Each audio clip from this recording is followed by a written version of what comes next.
Yo, yo, yo, what's up, all you nerdy know-it-alls and geeky geniuses? Welcome to another episode of the Grumpy Geek, where we talk about all things geeky, nerdy, and weird. I'm your host, Cassius Samuels, and today I wanted to talk to you about Darth Maul and all the reasons why I think he's an overrated character. But before we get into that, because I have a lot to get off my chest as usual, I want to encourage you to first hit that like button and then subscribe to the channel so you can stay up to date with all the dope content that I upload to the channel in the future. Now that we got that quick shameless plug out the way, let's talk about Darth Maul and his overrated legacy within the Star Wars universe. As one of the most recognizable villains in all of Star Wars, it should be no surprise that Darth Maul is among one of the most popular characters that gets praised by fans on a regular basis. He's dark, menacing, and he's a ruthless antagonist with an unforgettable face and a unique lightsaber that sets him apart from his dark side contemporaries, making him a beloved icon within the Star Wars movie universe, or just the Star Wars universe in general, I'm sorry. But is it possible that maybe Darth Maul's position in the Star Wars Hall of Fame is overblown and wrongly elevated above others without any real justification? In this video, I plan to make the argument that Darth Maul is not only one of the most overrated characters in Star Wars, I also plan to prove that he's also one of the most disappointing as well. Back before he ever earned the title of Darth, the Zabrak Darksider that Star Wars fans know now and love was known as simply Maul. Born on Dathomir to Mother Talzin of the Force-wielding witches known as the Night Sisters, Maul and his brother Savage Opress were trained from an early age to be Night Brother warriors. Mother Talzin, who was a close ally of Darth Sidious during his days as an apprentice to Darth Plagueis, taught the future Sith Lord many of her dark force powers in hopes that he would take her as an apprentice when he eventually became a Sith Master. Unfortunately for Mother Talzin, when Sidious noted the great potential in her son, he chose Maul instead and fled with her son, whom he trained in secret to become his first apprentice. From there, Maul was trained in the ways of the dark side of the Force by Darth Sidious all the way up until he achieved what I believe to be the single greatest accomplishment of his legacy by killing Jedi Master Qui-Gon Jinn. But just like every other achievement in Maul's life, this triumph was immediately cut short, pun intended, when Qui-Gon's apprentice, Obi-Wan Kenobi, sliced him in half and sent him tumbling down a reactor shaft to what was supposed to be his death.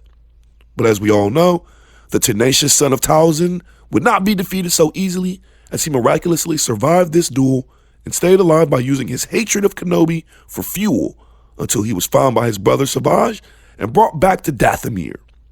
Once he was back with his mother and healed of his injuries that he sustained in battle, Maul immediately set off to join the Clone Wars with his brother Savage, and together they had a good run chasing greatness.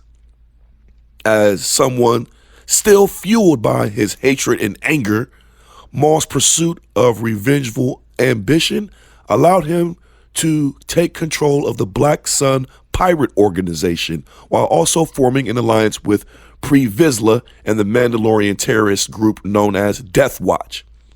Using this newfound alliance, Maul and Vizsla were able to build a coalition of crime syndicates that came to be known as the Shadow Collective, and together they conquered Mandalore.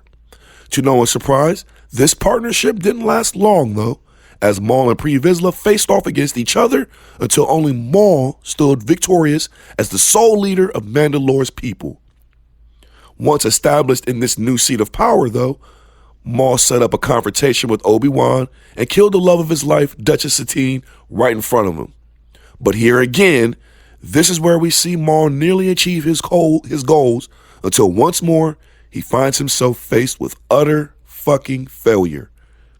As impressive as these feats were in the moment, speaking of taking over Mandalore and killing Duchess Satine, getting his somewhat revenge on Obi-Wan, they had no lasting effect as they drew the attention of Palpatine, who swooped in and swiftly destroyed Maul's hopes and dreams of revenge in the most disrespectful fashion possible.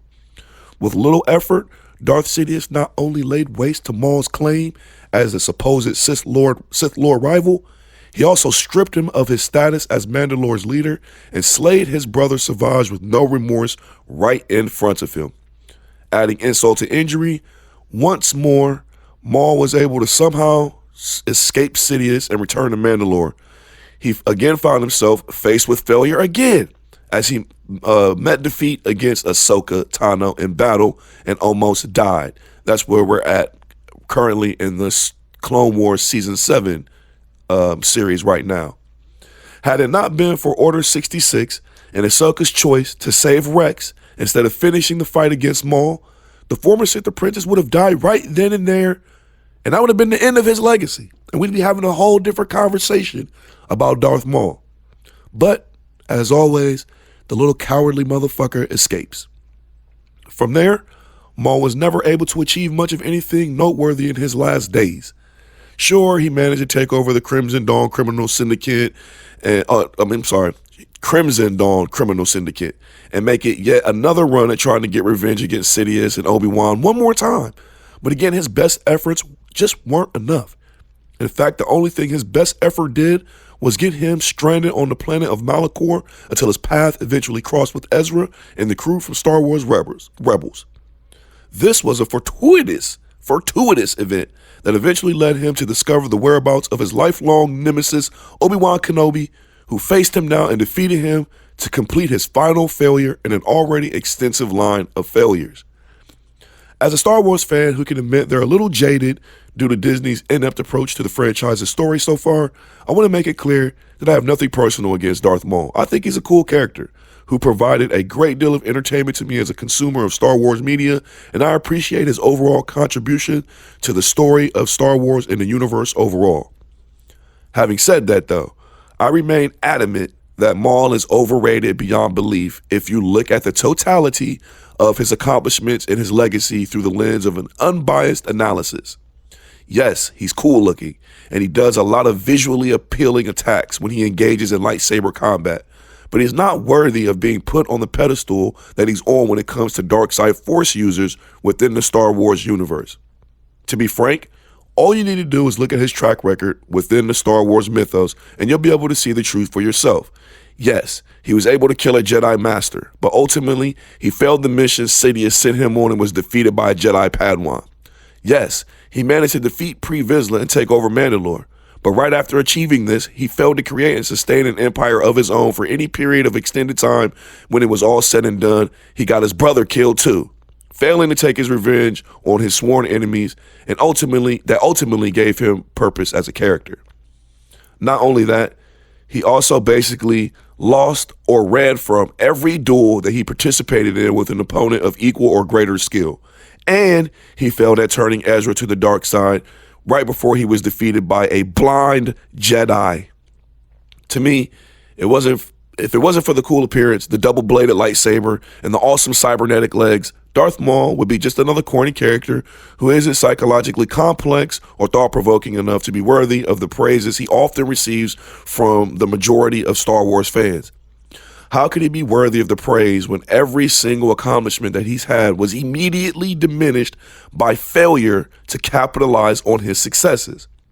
This is a question you have to answer for yourself as a Star Wars fan, though. But to me, at best, I call Darth Maul a C+ character in the Star Wars Hall of Fame. But at this point, I know 99% of you probably feel a lot differently than I do, and that's cool.